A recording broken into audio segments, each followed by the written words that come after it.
Carolina play today? Dolphins. Oh, yeah, that's right. At Miami. I Should don't I don't I don't understand that team right now. I? You don't know what you're gonna get. How do you beat up the Cardinals one week And then get and ripped by the Patriots. I don't get no that. by Washington? The Washington, yeah, Washington.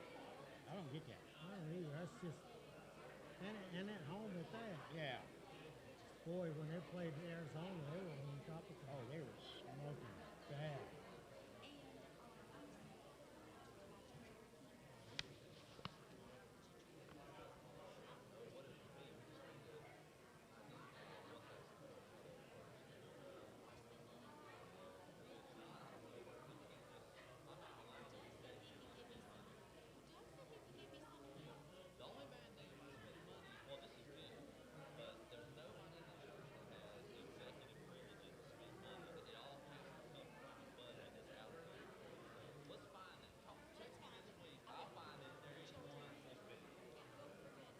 Where's Ben?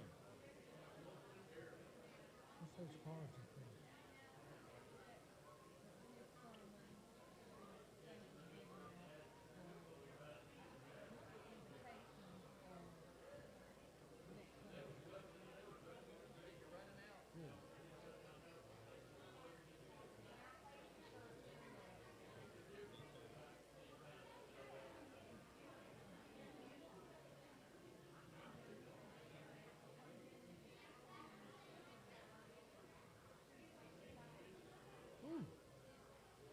I can tell you how to get. Hey, good to see y'all. Thanks for coming to Reed's Baptist Church today. I hope you had a good Thanksgiving. Y'all all look like you're about 5 pounds heavier. No, I'm just kidding. You're not allowed to say that even, I don't think, anymore. I wouldn't say that. That was what I thought, but I wouldn't say it. But then we all work it off. But you're happier, aren't you happier? So it was worth it. A lot of people are on diets. You know, you cheat on Thanksgiving, so that was good. You got to hang out with your family, see people you hadn't seen in a while. So the 5 pounds is a small cost for the tremendous joy there. Hope you had a good Thanksgiving, and I'm really glad you're here today. If you're a visitor, thanks for coming today, visiting with us, and for all of you that give, we greatly appreciate you investing in the kingdom here at Reed's Baptist Church. That means a lot to us. We're getting close to the end of the year, so if you're thinking about your year-end giving or how much you gave this year, you've got about a month left. I used to always wait till December and try to catch up, but then you would run into having to buy Christmas presents at the same time that you're trying to catch up on year-end giving. So be thinking over the next couple of weeks about maybe getting ahead of the Christmas splurge there on your giving if you're trying to close out your year on giving to the Lord. We still got about a month and a half left. But thank you so much for giving to the Lord through the church here. That means a lot to us to follow His design and for faithfulness in your life. Let's see how many World Changers we have. World Changers ages 4 to 10. If you're a visitor here today and you've got some kids you want to send down here, they have a great time with Melody Kuntz. World Changers 4 to 10, you can send them down there. And if you're a visitor, you can go down there with them if you want to see what they're doing and what's going on and where it's located. You know, I would have a hard time sending my kid to a strange place. So go on down there and check it out and come back up here. But they have a great time, and the game of craft, a lesson. The kids come back. It's kind of like VBS every week down there pretty much. It's really fun. And they get to learn about Christ. So it's a double win. And then you're free for the next hour now. You have no kids. It's great. And then there's a nursery available too for 0 to 3. All right, ushers. Let me get the ushers to come forward today to receive the weekly offering, and then we will get started. Yeah, tonight we have a Christmas tree decoration and set up to get the church looking a little more Christmassy, get the vibes going. Of course, you already see the poinsettias there, so that's kind of fun. But if you can, come tonight at 5. It's kind of like a family event, a family affair, and we'll set up the tree and the lights and all that kind of stuff. It'll be a lot of fun, and everybody can have something to do there to participate in it. So thank you for that. Thank you for giving to the Lord today in your faithfulness to Him. Let me pray over the offering before we start the service. God, you've been so good to us. We look back over the year, and there have been times of plenty and times of drought. Times throughout our life and even this year where we've had more and we've had less. But God, through all of those times, you've been faithful to us. You've always provided for our needs. And God, today we give back in proportion to the blessings that you've given us, Lord. Be glorified in our offering, we pray. As we give to you, may you be glorified and exalted in this place, in this service, with the sermon and with the worship. God, thank you for all of the things today in our life that we have to be thankful for. In Jesus' name, amen.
Built for me in glory, and I heard about the streets of gold beyond the crystal sea, about the angels singing and the old redemption story, and some sweet day I'll sing up there the song of victory.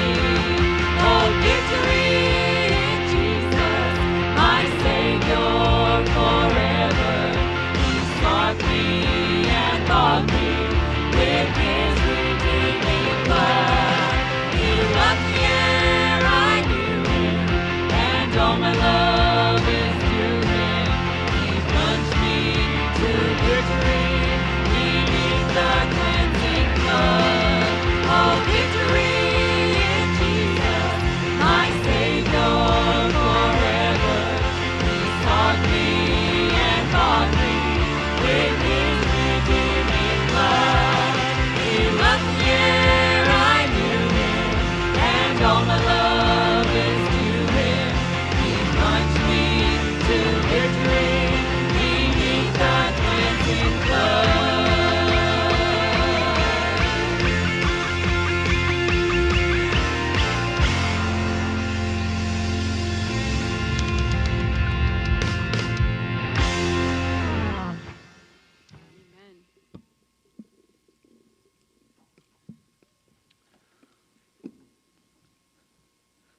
Victory in Jesus. All right. Man, I hope you feel like you have the victory. If not, by the end of today, you might.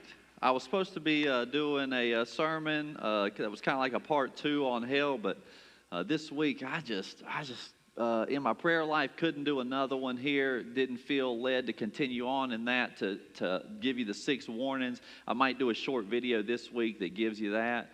I think a lot of what needs to be said was said last week about hell, and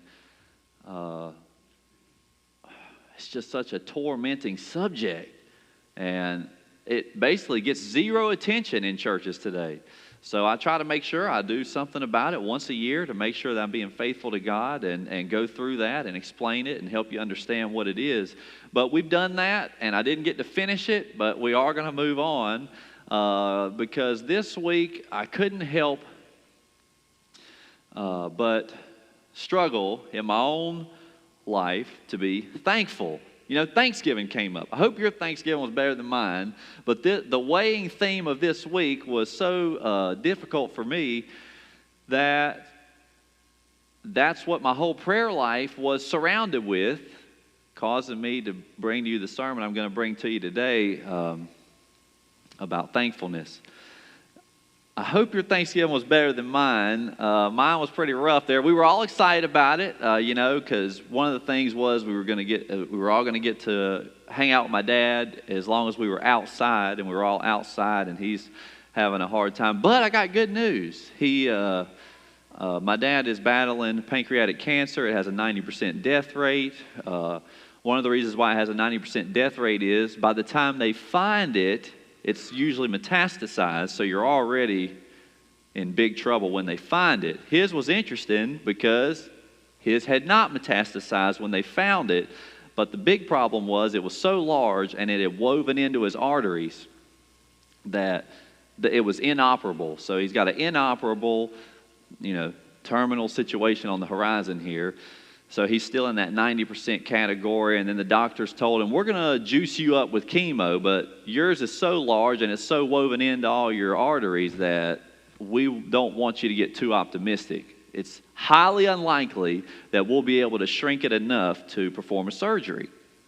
So that's been kind of depressing and going back and forth about all that and that kind of stuff. Well, we were really excited because now he's been able to start eating again. He hadn't been able to eat for months. He had lost all the weight. The chemo was killing him if the cancer wasn't going to. And now he's eating again.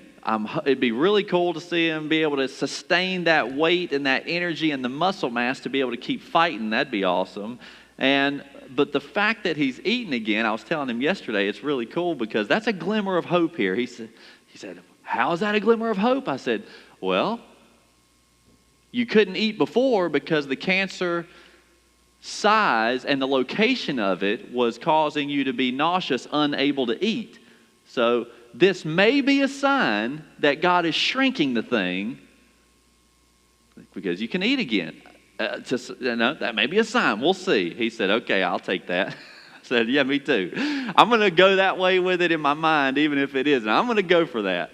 And so that was kind of exciting. We were all optimistic. We were going to be hanging out with Amber's family. I love hanging out with her family. They're hilarious. They're from the mountains, and they're a bunch of mountain people, a bunch of rednecks, country people loving Jesus with no neighbors and deers everywhere.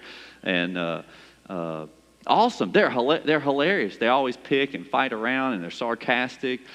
The first time I met Amber's family, they warned me about Uncle Alan. Everybody's got that one relative that you warn everyone else about before they come. So they warned me about Uncle Alan. I said, oh, man, I'm from the hood down here. What do I got to worry about? Get up there, and they introduced me to everybody, and there was like 25 people staying in this trailer. And it was so funny, but they had one bathroom. They packed it out, and I met Uncle Alan. And in the first 5 minutes, I'm sitting right beside of him, and he said, "Hey, Henry, you scratch my back?" And I said, "Scratch your back? I just met you. I'm not going to scratch your back." And he said, and they all do that. They all rub each other's shoulders and scratch each other's backs. You know, that's part of the family thing. They just do that. I didn't know that. I've never done that. My family doesn't do that, but they do. So he thought that was appropriate to ask, but I said, no, I just met you. I'm not scratching your back. He said, boy, I didn't ask you to scratch my butt. I asked you to scratch my back. And I said, oh, okay. Hey, Uncle Alan, my name's Henry. Good to meet you. I said, welcome to the family. Hey, boy, we were so excited about getting to hang out with that family because I like to pick around like that. We were going to have a good time. We were picking around. We were so excited.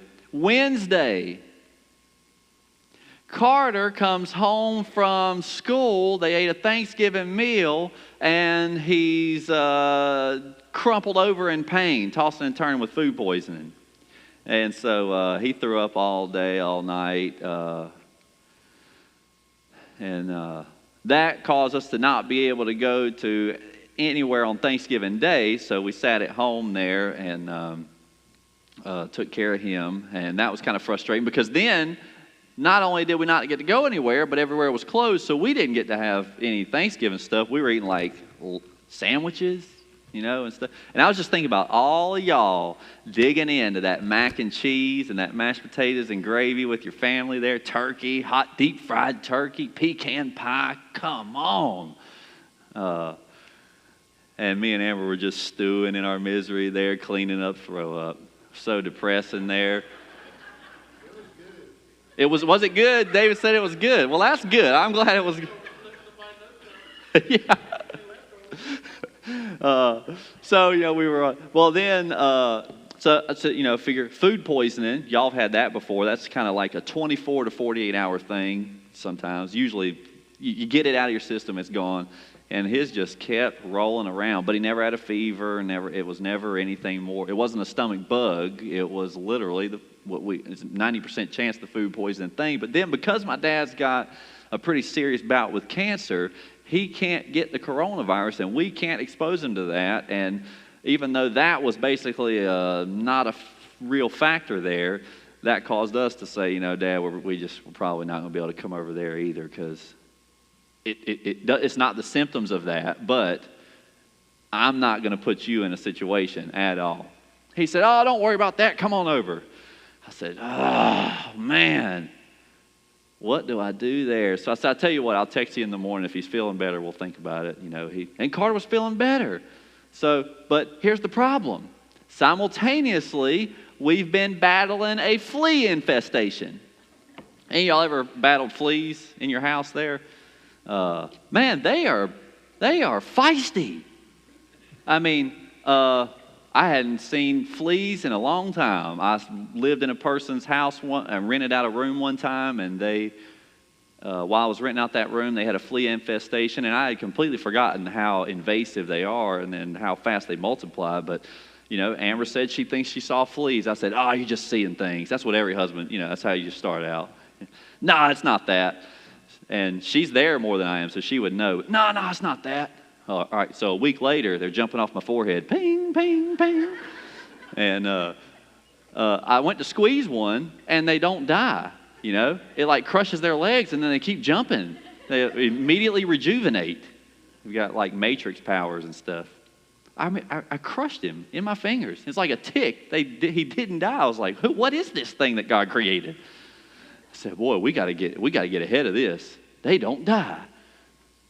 Now I looked it up online. They all lay hundreds of eggs. Oh gosh, we got a really big problem. By the time, so we bombed the house on Thanksgiving Day there. Since you know we're already fighting vomiting kids. So and flea infect. So we were going to rent a hotel, bomb the house, rent a hotel, and just soak in our misery out there somewhere. So we bombed the house. I've never done that before. But that was interesting. We sprayed 6 cans of poison into our house, and it literally says, you know, do not breathe this in. It's harmful to humans and animals. So I'm reading that, and I'm thinking, okay, shake well, pull tab, get out of house immediately. It says come back in 2 hours, open all the windows, then leave again for 2 hours, and when you come back, if you smell something, you need to leave again until the smell's gone.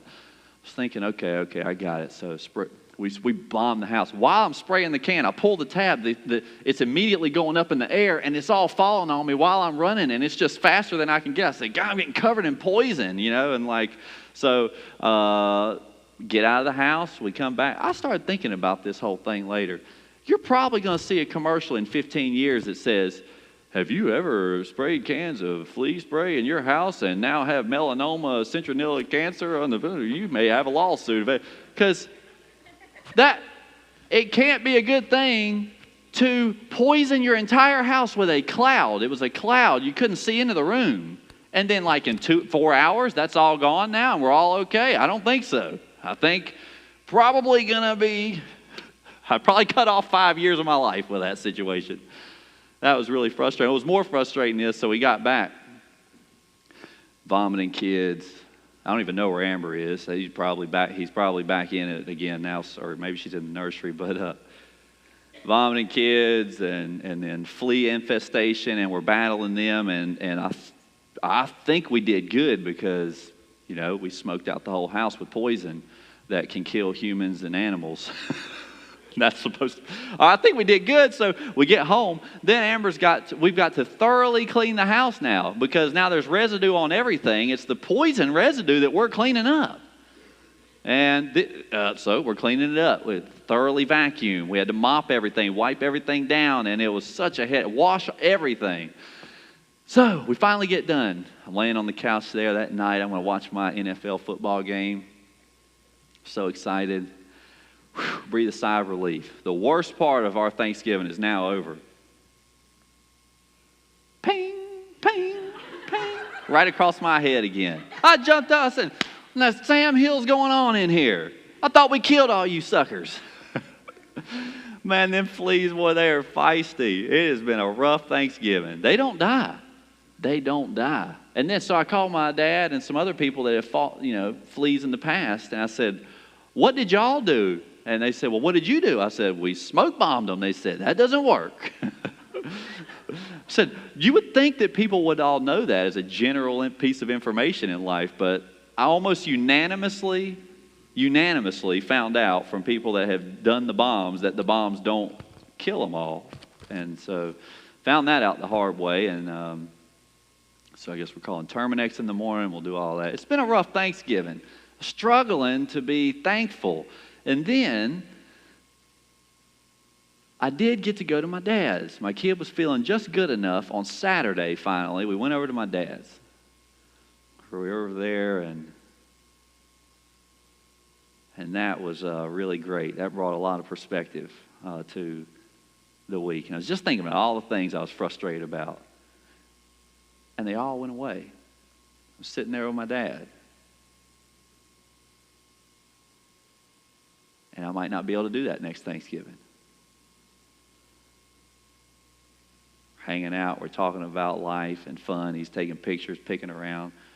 Carter's not a hugger. He's really shy, and both of our kids are kind of introverted, so if they don't warm up to you, it's not you, it's them. Don't worry about it, and that's fine, but that's just how they are. I was kind of like that as a kid. So is my wife, so they're going to get that too, and they got that. And my son's not a hugger, but we've been praying for my dad every night. Now, he hasn't got to see my dad as much during this time because I'm not going to put my dad at risk of getting anything that I might give him. So we get in the car. We're going over there on Saturday for Thanksgiving. And Carter said, "Man, I can't wait to see Grandpa." I said, "Really? That's cool. That's awesome. You want to see Grandpa?" He said, "Yeah, I love Grandpa." And we got over there, and I told Dad, no hugs, no kisses. I don't know what I got or what any of us got, but I'm just going to do that for you. And they opened the door. Carter ran up in there and gave Dad a big old hug and wouldn't let go of his leg and was about teared up. And, man, that was a sweet moment there. It was just such a fun time. And then I realized out of all the stuff that could go wrong this week, Henry's horrible Thanksgiving week that I'll never forget for the rest of my life. Me and Amber will joke about this the rest of our life. The best thing in the world was just get to sit there with my dad one more time and to realize that tomorrow's never promised for anybody. And I just forget that. Thanksgiving was, I hope, maybe better for you. Maybe it wasn't. Maybe it was. I had a hard time finding thankfulness in the difficulty. But in today's sermon, as we look at Habakkuk, of course, good luck trying to find it, but go there. Habakkuk, I had to put my stringer there this morning because when I flip through my pages in my Bible, because I go to certain pages more, it actually keeps other pages clumped together. And I had to pry the book of Habakkuk out of its existence today, unfortunately, to go through it. This is an amazing book, though. Fascinating, amazing book. It's in the Old Testament, and I really would love for you to actually pull it out and look at it, either on your Bible app or in a Bible in your. It's really going to help to see it. There's a Bible in front of you. It's an NIV. I read from the ESV. You've got Bible apps. You've got the ones you brought with you. All of that's fine. Or you can just listen if you want to. I just think it really helps to see this as you read it. What in the world is Habakkuk?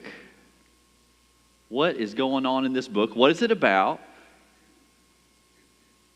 And how can it help us to praise God in the middle of difficulties?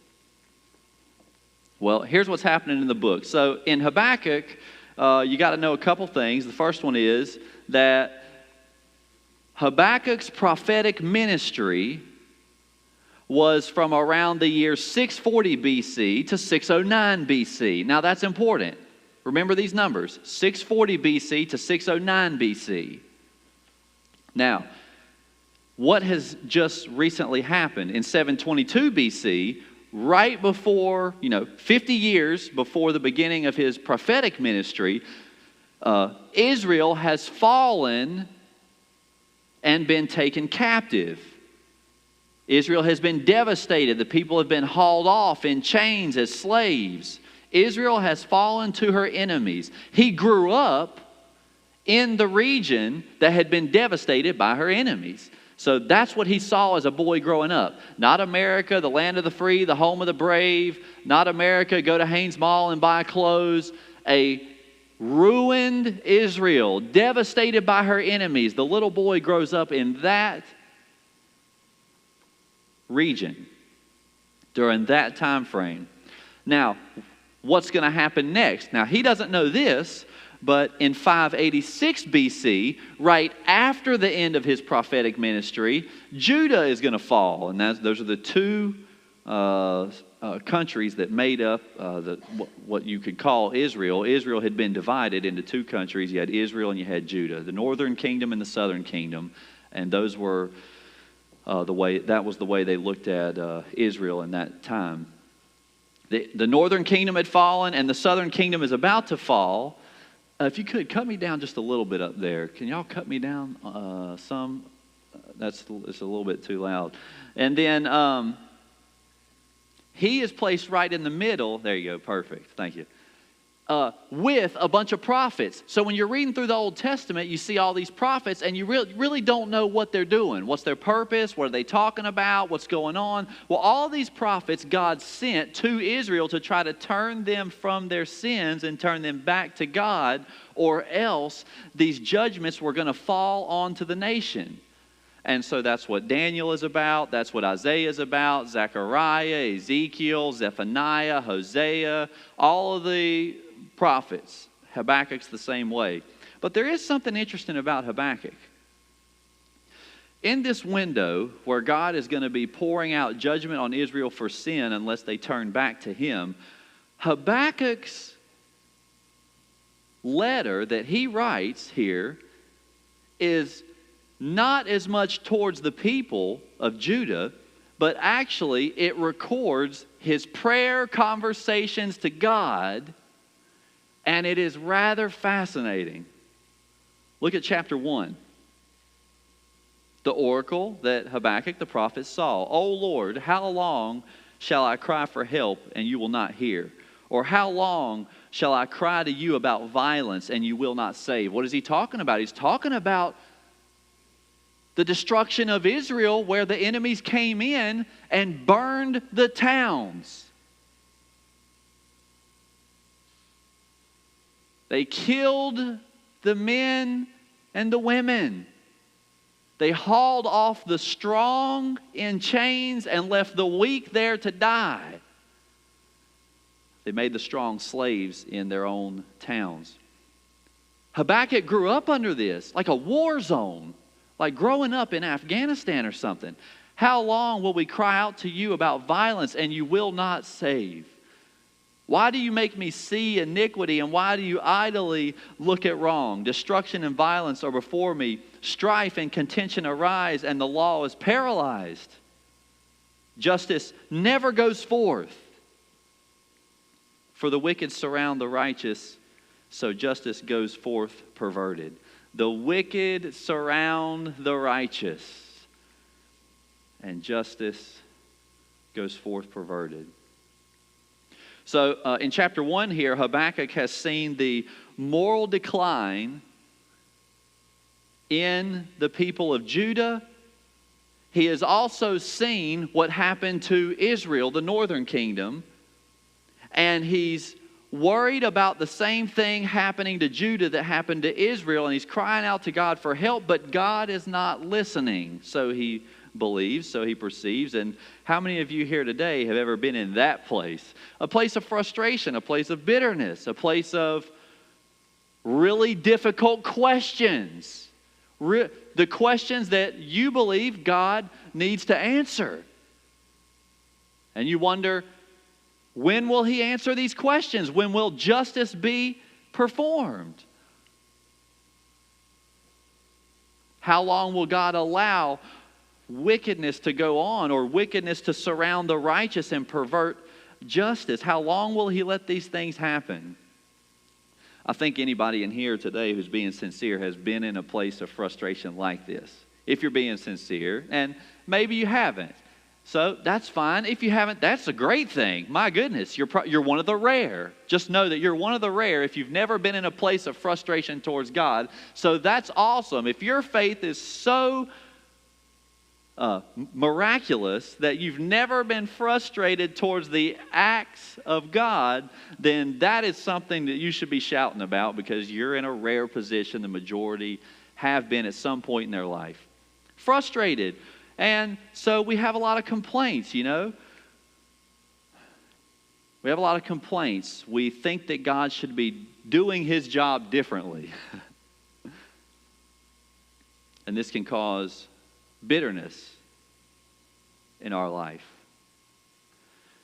You know, one of the hardest things in the world is trying to figure out what God is doing in your life right now.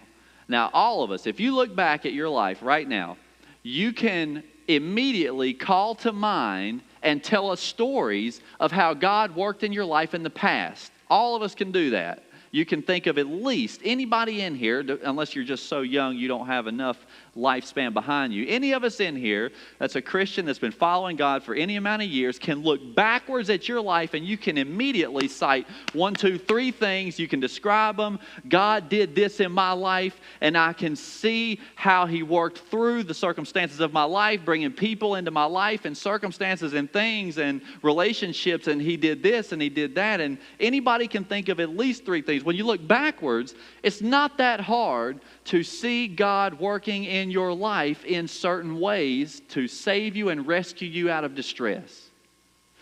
Also, when you look towards your future, you can think of all of those wonderful promises of God and all the things that you believe are going to happen in the future that God's going to do. So it's kind of interesting that when you look in the past, you can see God, and when you look into the future, you can see God. But there's something interesting about the present.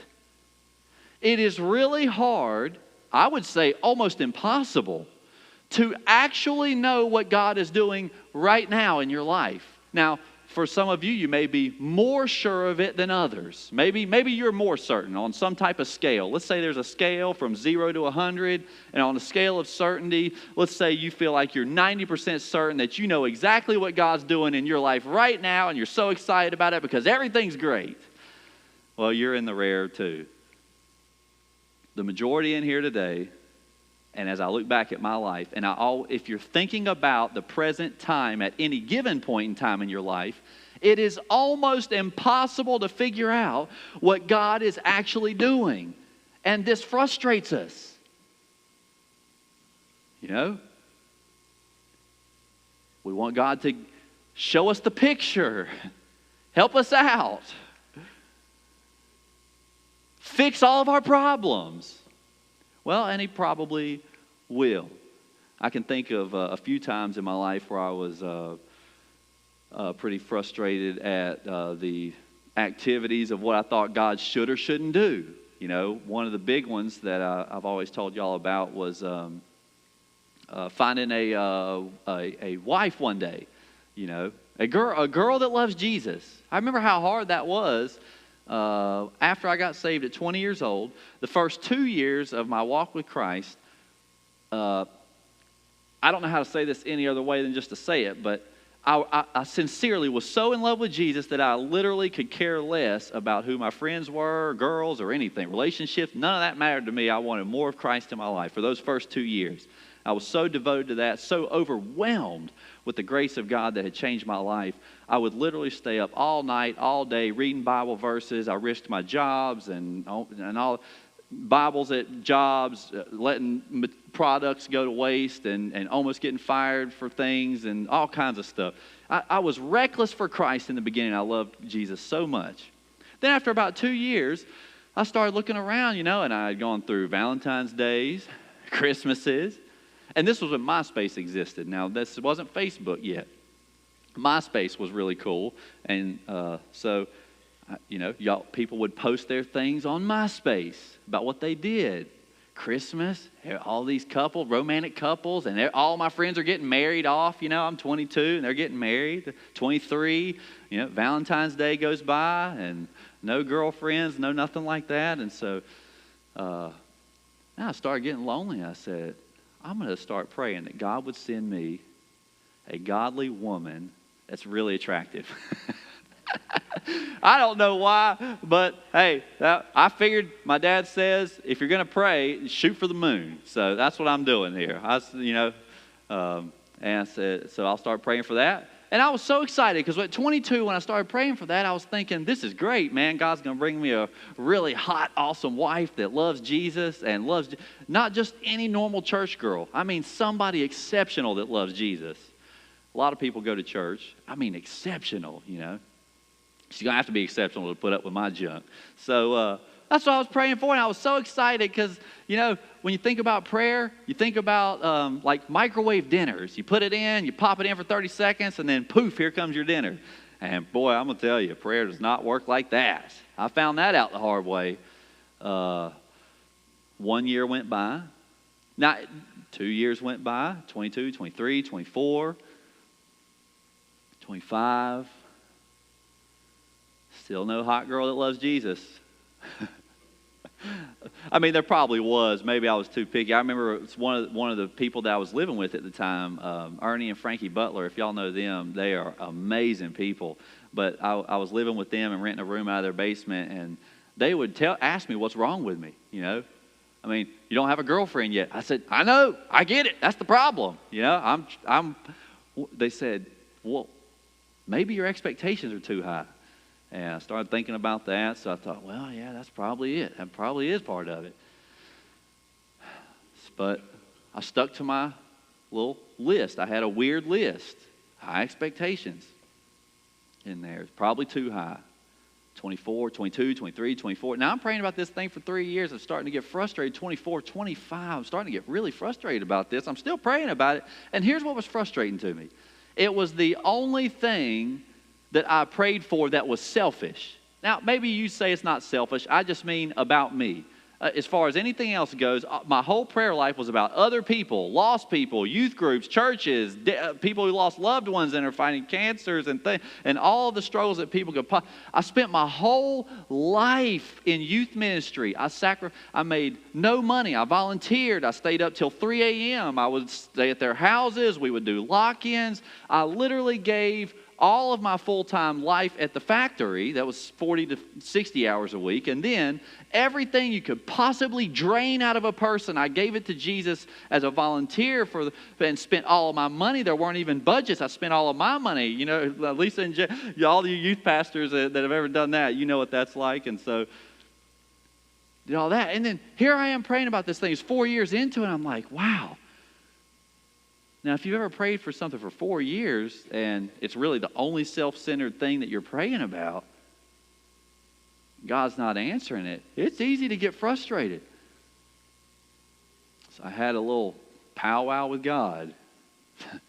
Jeez. I'm not saying that this is a good thing or this is something you should do. Well, I don't know. Maybe it is something you should do. I've been debating about that. Depends on when you ask me. But I do think this. If you're frustrated with God, He's omniscient. He already knows it, so you might as well air it out. You know?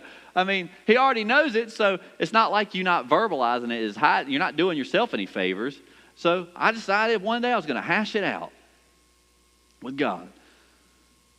Got my little 1997 Honda Accord there. Drove over towards Summer Industries area. There was a field over there in that area that was empty field, and sometimes I'd park over there to think, you know. And I was parked over there and just sitting there talking to God. It's about 9 p.m., 10 p.m. I ran out of stuff to say, so I'm just sitting there thinking, you know, frustrated, thinking. Ran out of stuff to say, so then I thought of more stuff to say, frustrated in my prayer life, and just sitting there, just stewing. About 12 p.m., 12 a.m. now. I've been there for 3 hours or so in this Honda. And finally, I decided it was about time to go home. God obviously doesn't care about me. And the one stinking request that I have, it makes me frustrated thinking about how frustrated I was. I got one request. Come on. I do all this stuff. This is what I was saying to God. I do all this stuff. I've given my whole life to you, God. I got one request. You're not fulfilling one request? You know? And it's like 12 a.m. So, sitting there. I'm about to go home. Night's over. I've wasted my time trying to reach God's ears. Just like Habakkuk. How long will I cry for help and you will not hear? How long will I cry to you about violence and you will not save?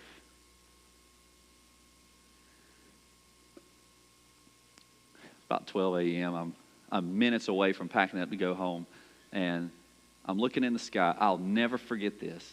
I've got my legs kicked up in the air.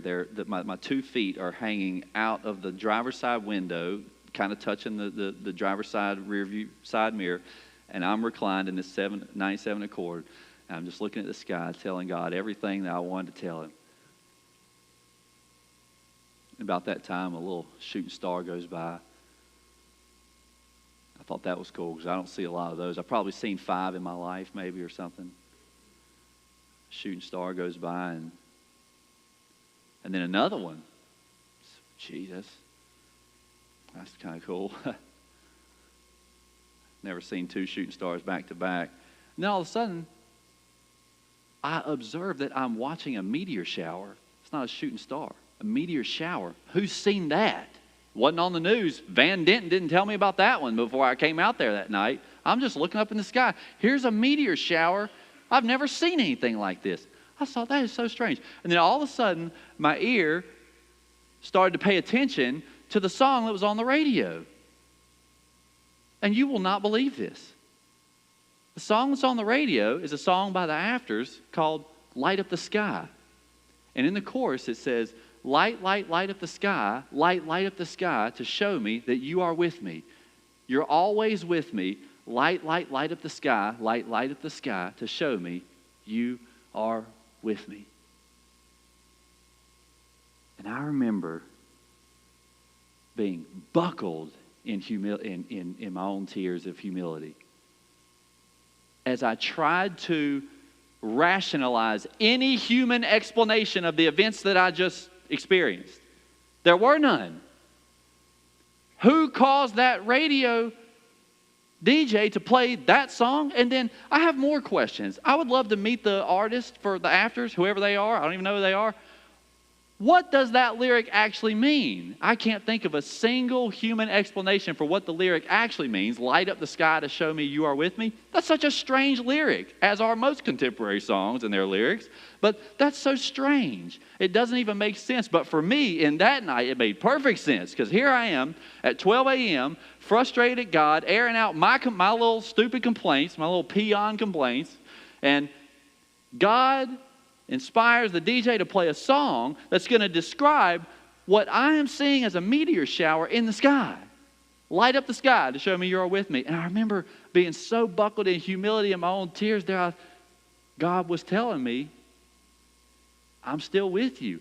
I've heard your prayers. I'm still on the job. I never took a day off.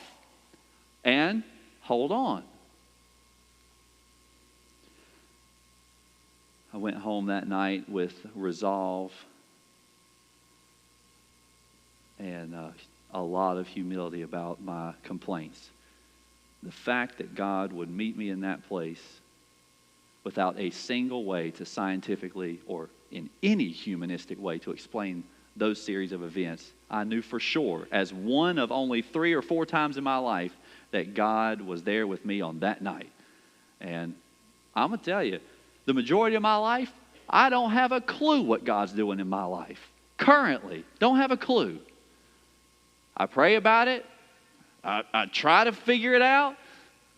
But I just don't know. And for one moment in my life, I got to know, for that moment, God's still on the job. He's going to send somebody my way. And then I met Amber at the Bible college a year and a half later. And she was the hot woman that loved Jesus that I had always been praying about. I just had to be patient. You know, your frustration with God is very common. Most of the Bible characters are frustrated at some point in time in their life. Most of them are frustrated, and they verbalize that. And they write it down. They recorded it so you would get to know it. I mean, David, Abraham, Moses, Noah, all these guys, frustrated, girls, all of these famous men and women of the faith, frustrated at the activities and the actions of God because we as humans think that God should be doing things differently. He should do them the way that we want them done because we really wish that we were God. And you find out in life, it just doesn't work like that. Look what God says to Habakkuk. Habakkuk's lucky here. He's lucky. God answers Habakkuk verbally. God didn't answer me verbally. And I don't think He answers us with an audible voice. That's what Hebrews chapter 1, verse 1 through 3 says.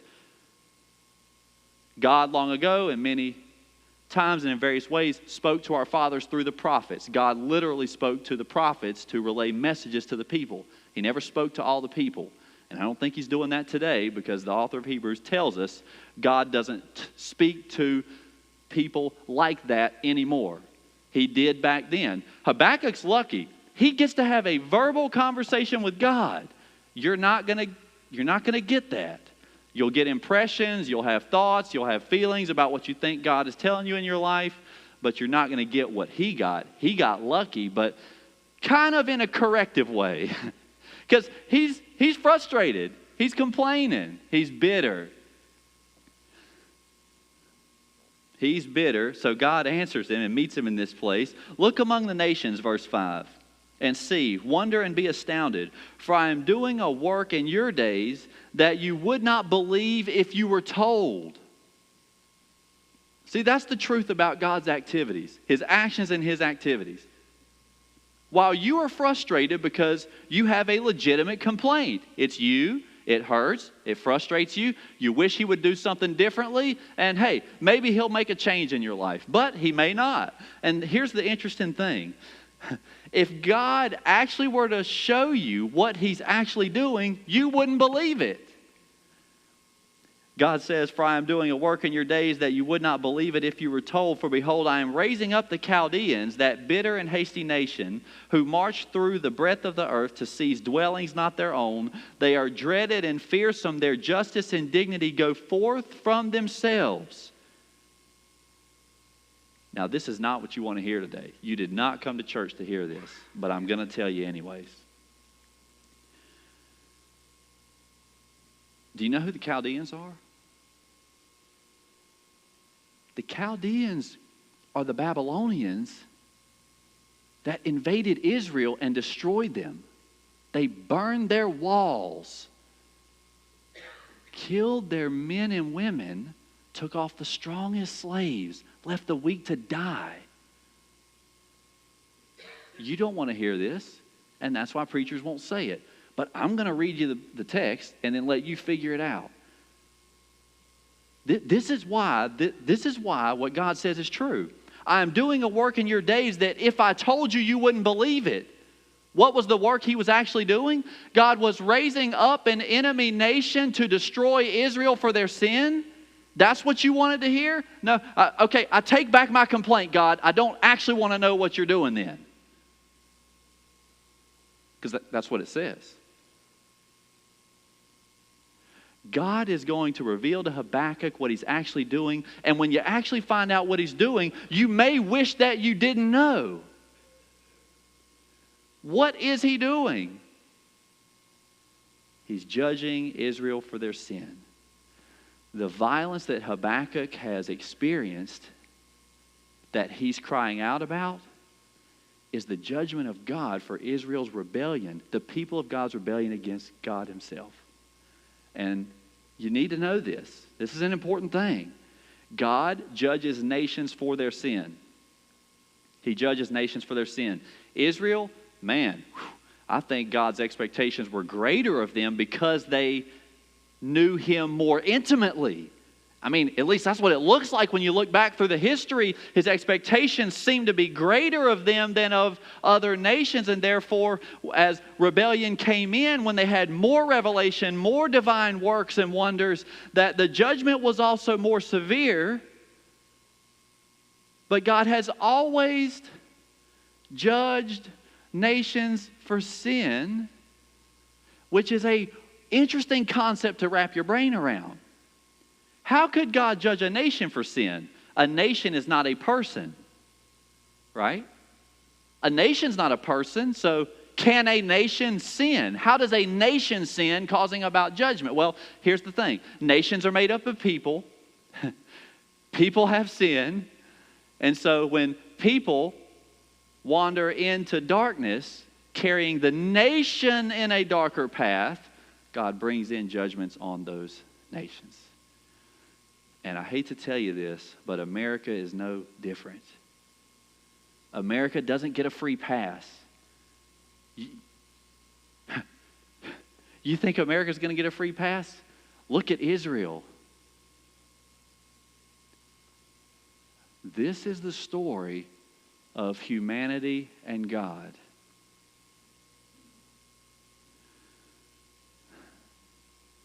And I'm afraid to say that you have seen in your lifetime, if you're over, 30 or 40, or maybe you're 30 or 40 in your lifetime,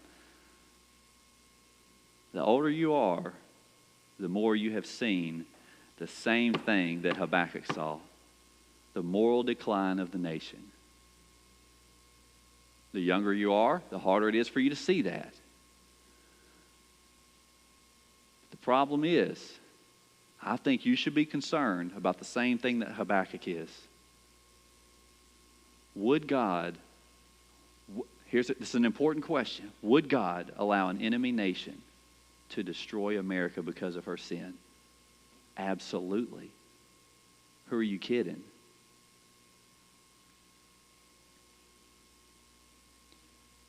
But the same cry of the prophets to the people of Israel is the same cry that preachers should be raising to the nation today, right now, in their churches. Instead of spending all your time on health, wealth, and prosperity gospel that's not a real gospel at all, spend your time charging your people to turn from sin, that brings about judgment. Why? Because nations are made up of people, people sin, and as people begin to wander farther into darkness, carrying a nation farther into darkness, that brings in judgment. That's true for America. It's true for Israel. It was even true of the Chaldeans. So here's what's interesting. I want to show you what happens next. When God tells Habakkuk in chapter 1 that he's raising up an enemy nation to destroy Judah, Habakkuk's not excited about that. He's angry. He's frustrated. Here's what he says. So this is how chapter 1 through the beginning of chapter 2 goes. Habakkuk is furious now. And so he begins to teach God a lesson. Oh, man. He begins to teach God, aren't you the God from everlasting, the one who promised our fathers a nation? Look at these traitors. Why would you allow a wicked nation to overthrow a less wicked nation? That's a fair complaint. That's a real complaint.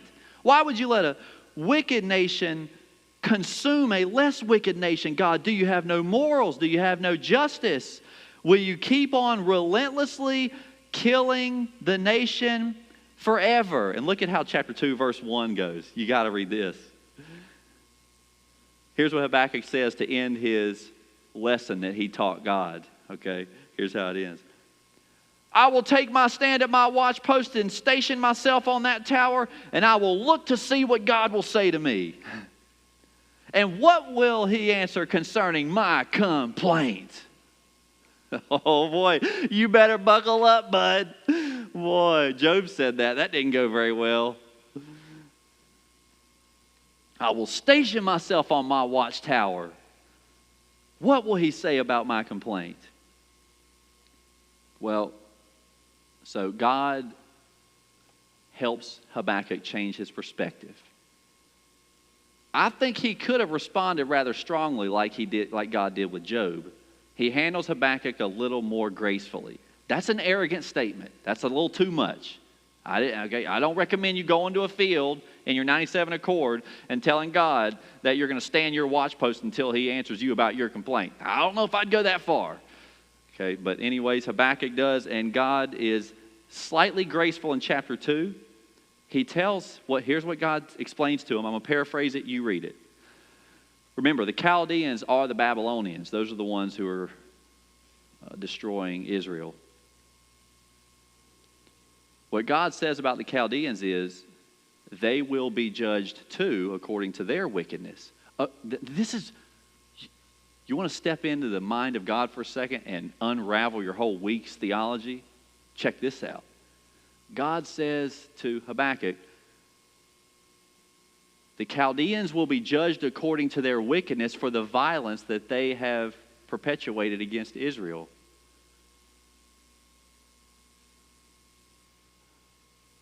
And their judgment will be in proportion to their wickedness.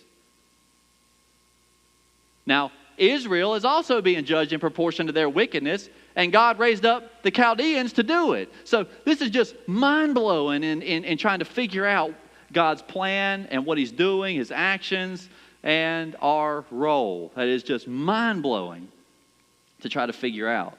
But when Habakkuk realizes that God is going to judge the Chaldeans, it changes his perspective. Because Habakkuk truly believed that they were going to continue on in violence and that God would never correct this destruction. It helps him to change his perspective, and that's probably the most important thing here when you're struggling in your frustration and your bitterness towards God, is to just realize that we are not God. And of course you would do things differently. Now in today's day, it's real popular to criticize everything. Have you noticed that in our day, any attempt to tear down any institution is encouraged? Think about it. Just look around. Any attempt to tear down any institution is encouraged, and it is exalted. It's played out. It's accepted. That's the cool thing. If you can get on YouTube and you can get on the news and you can if you can tear down the institutions, you are of great value. We want to hear your words. And so criticism is at an all-time high, and anybody who would criticize anything is celebrated if you'll criticize it. So the same is true. The same is true of the church in a very worldly sense, as an institution in a worldly sense. Let's tear down the church. Anybody who will criticize that and all the atheists and all the criticisms that they could possibly have about God, all of those things are being celebrated and admired. And boy, they have great courage. Tear it down. Let's tear down the school system. Let's tear down the military. Let's tear down the churches. Let's tear down America. Let's tear it down. Tear down the police station. Tear it down. Well, hey, anarchy. Why not anarchy? That sounds like a great idea right now, doesn't it? Just tear it down. Well, here's the thing. Even though it's really popular to criticize everything, every institution, and even God. You want to be God's little judge. You're God's judge. Well, you did great.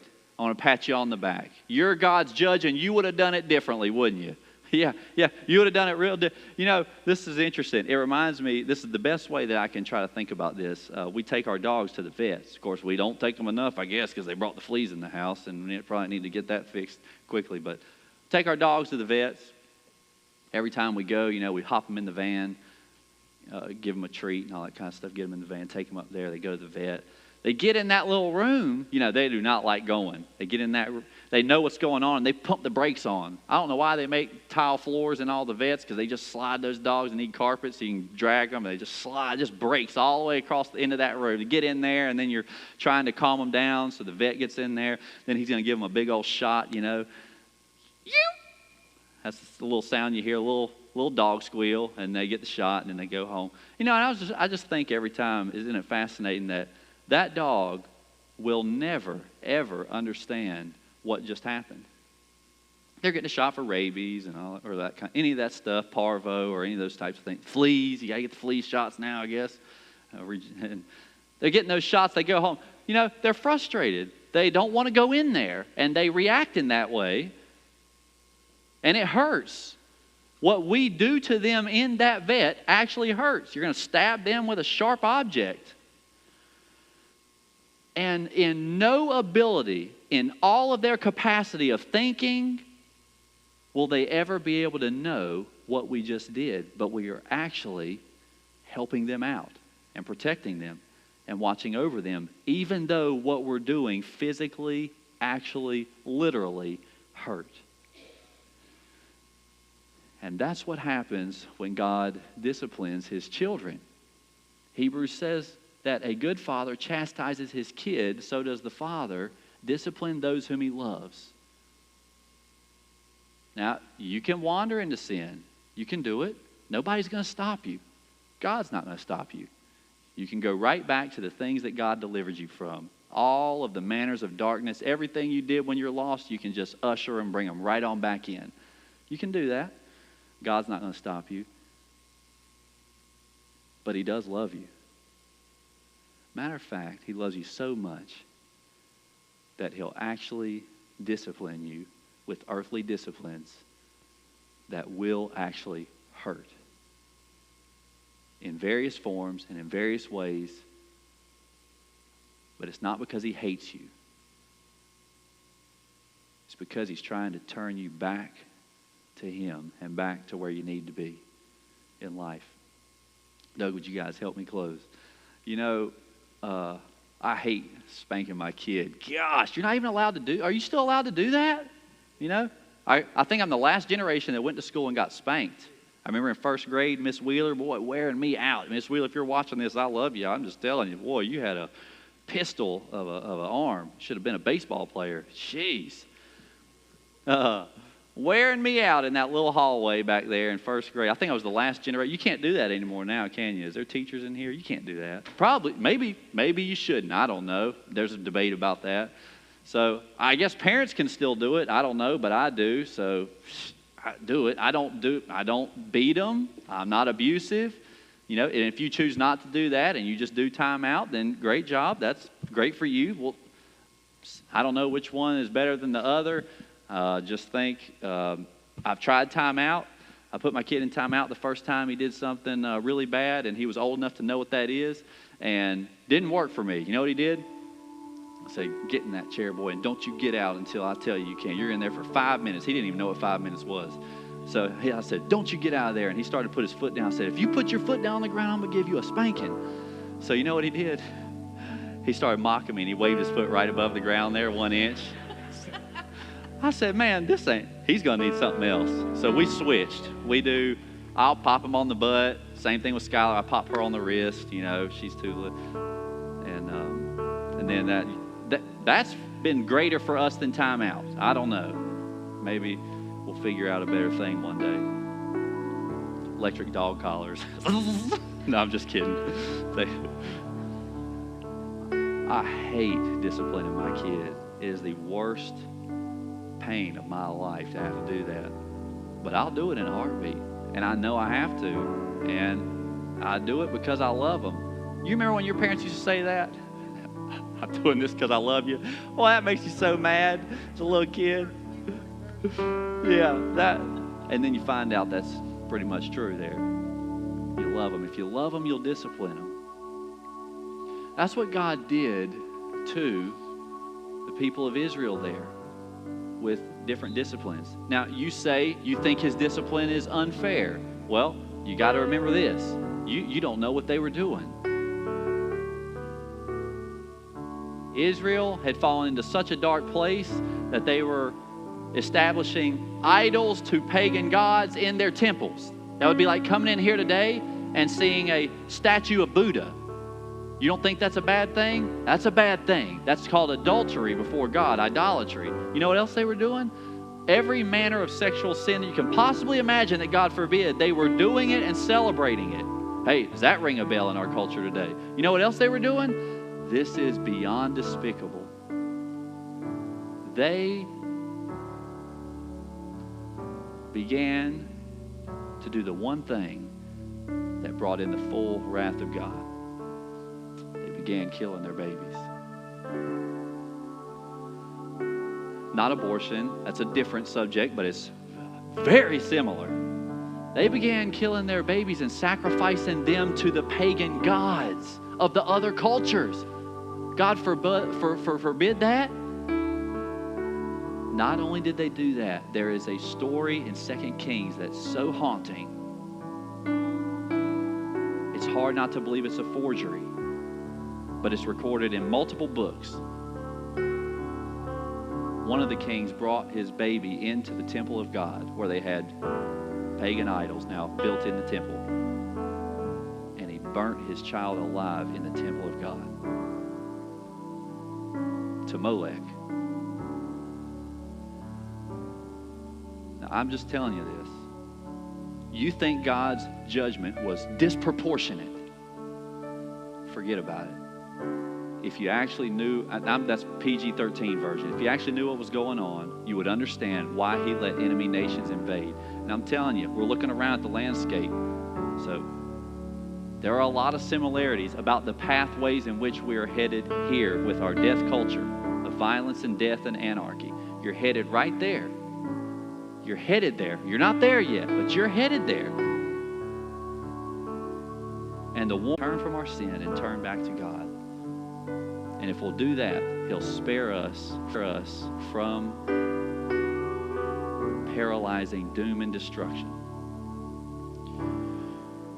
Habakkuk closes in chapter 3 of saying this: though the fig tree should not blossom, nor fruit be on the vines, the produce of the olive may fail, and the fields yield no food, the flock shall be cut off from the fold. And if there be no herd in the stalls, yet I will rejoice in the Lord. I will take joy in the God of my salvation. God, the Lord, is my strength. He makes my feet like the deer. He makes me tread. Could say these things. How could he change from being frustrated and bitter and resentful to now rejoicing about God and his salvation even under his judgments? He changed his perspective. Now, I don't know where